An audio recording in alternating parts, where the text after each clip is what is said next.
Here we are going to multiply. We have a combination of integers and fractions to multiply together. You don't necessarily have to reduce, but you can if you'd like to. Here, this would be 3 times 1 is 3, 4 times 2 is 8. Two negatives multiplied together make a positive. This one, don't forget about invisible ones for whole numbers. 1 times 27 is 27. 9 times 1 is 9, and there's a single negative, so the product would be negative as well. 9 fits into 27 3 times, so we could also write it as negative 3. Either one of those answers is acceptable here. Go ahead and complete the remaining warm-up problems.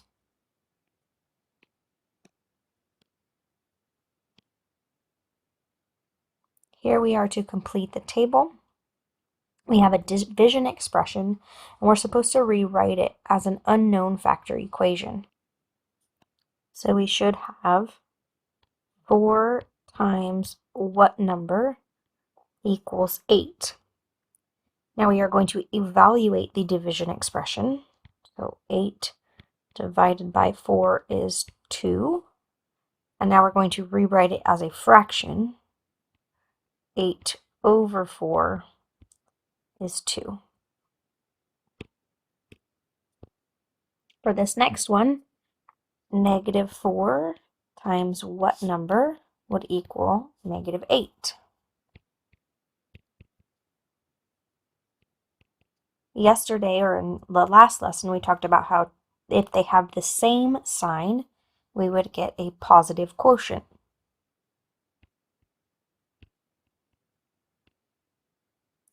The negatives divide out. 8 divided by 4 is 2.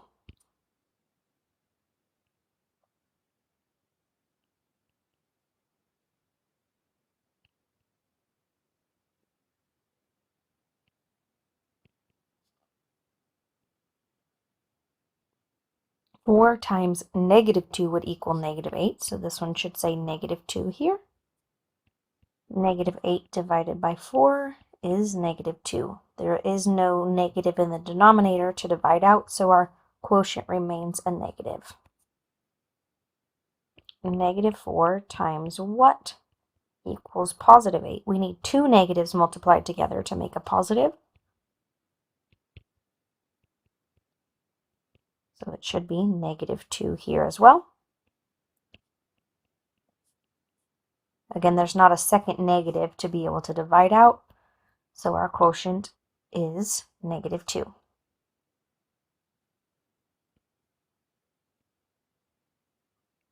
And then here's the way that they solved them.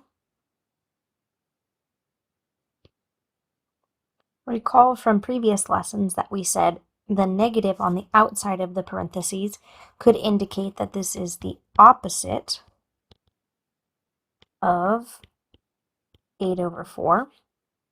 Well, 8 over 4 is 2, so this is the opposite of 2, meaning negative 2.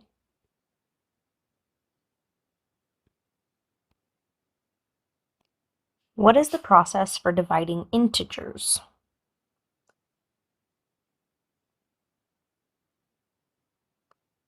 To divide integers, we divide their absolute values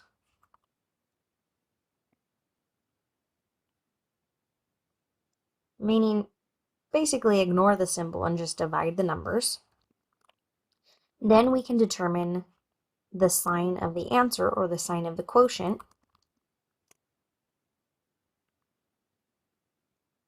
by looking at the dividend and divisor.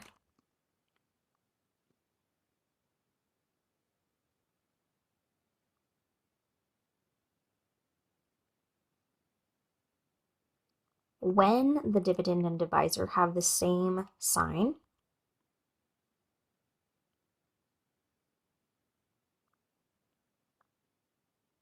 meaning both negative or both positive, the quotient or the answer to the division problem is positive.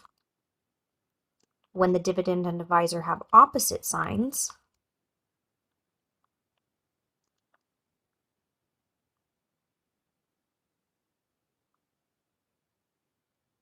like one negative and one positive, the quotient will be a negative.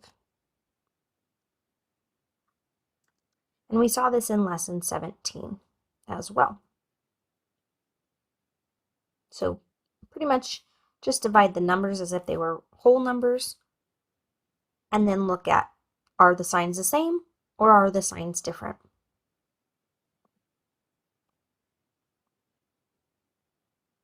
For problems 3 and 4, find the value of the expression when x is 3. So if I replace the x with 3, that x gets swapped out with a 3. So this says the opposite of 3, and the opposite of 3 is negative 3. Here we have replace that x with 3. This is the opposite of negative 3, which is positive 3.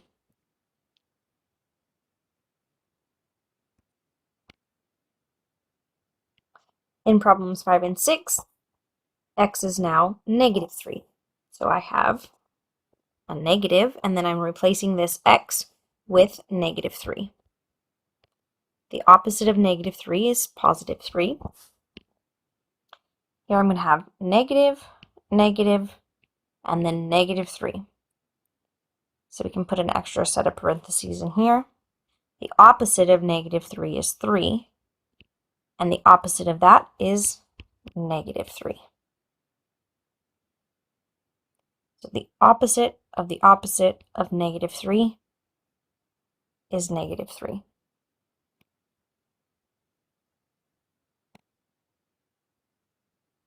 Complete the table by calculating each quotient with the values of P and Q given in that row. So over here on the side, you can see we have values of P and Q provided, and we're finding the value of each of these. Motion detected at the front door. All right, so we have 12 on top and 3 on the bottom. 12 divided by 3 is 4. This time we need the opposite of 12, so negative 12 and 3. Negative 12 divided by 3, well, 12 divided by 3 is 4, but these have different signs, so our answer should say negative 4. 12 and negative 3, they have different signs, so our answer is going to be negative. The opposite of 12 divided by 3, 12 divided by 3 is 4, so the opposite would be negative 4. Here I have two negatives, so the signs are the same, which results in a positive quotient. This is negative 18 divided by negative 2. The signs are the same. 18 divided by 2 is 9, and it will be positive. This one is the opposite of P, so the opposite of negative 18 is positive 18 divided by negative 2. These have different signs, so our answer will be negative.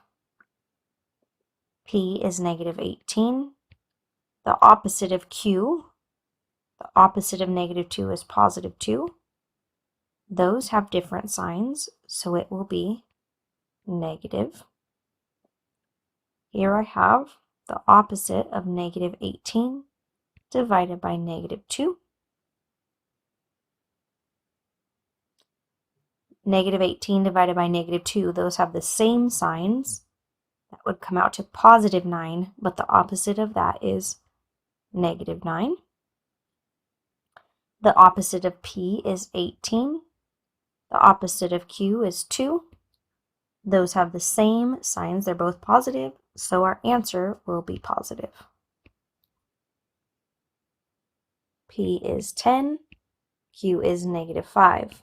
Those have different signs, so our answer will be negative. 10 divided by 5 is 2. The opposite of P is negative 10, and regular Q, which was negative 5. Those are both negative. They have the same sign, giving us a positive answer. P is 10. The opposite of -5 is +5. Both of those are positive, resulting in a positive answer.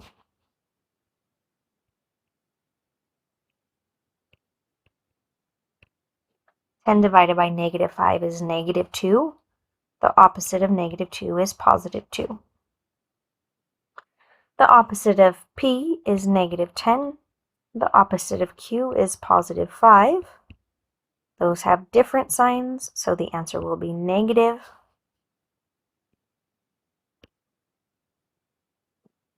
P is -3. Q is 4. So as a fraction, it would be -3/4, but as a decimal, it would be -0.75. Negative P, or the opposite of P, is +3. Q is 4. Those are both positive, so we will get a positive answer. P is -3. The opposite of Q would be -4. When you have two negatives, those are both the same sign, so the answer will be positive. The opposite of -3 divided by 4, inside the parentheses, would be -0.75. The opposite of -0.75 is +0.75. P is -3, so the opposite of P is +3. The opposite of Q would be -4. One's positive and one's negative, so they have opposite signs, which gives us a negative answer.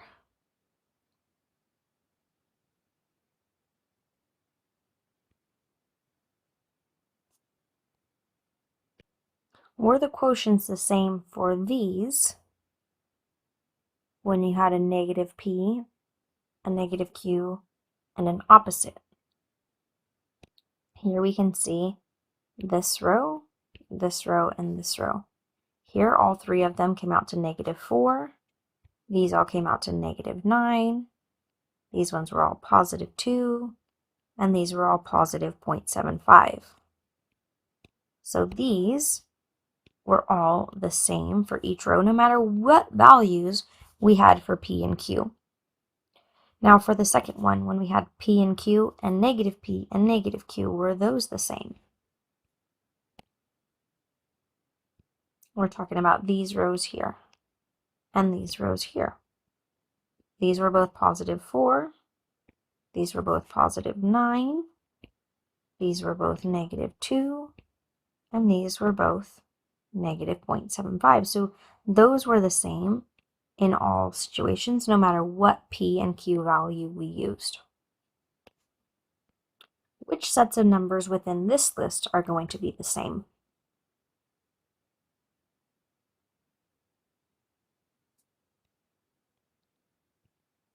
Well, this would be -1/2. These have opposite signs, so this would also be a negative. These have opposite signs, so this one will be negative. Inside would be positive, but the opposite of a positive is a -1/2. Here, these two have the same sign, so those would be positive. This is negative, but the opposite of a negative would be positive. So these all go together, and then these two result in positives.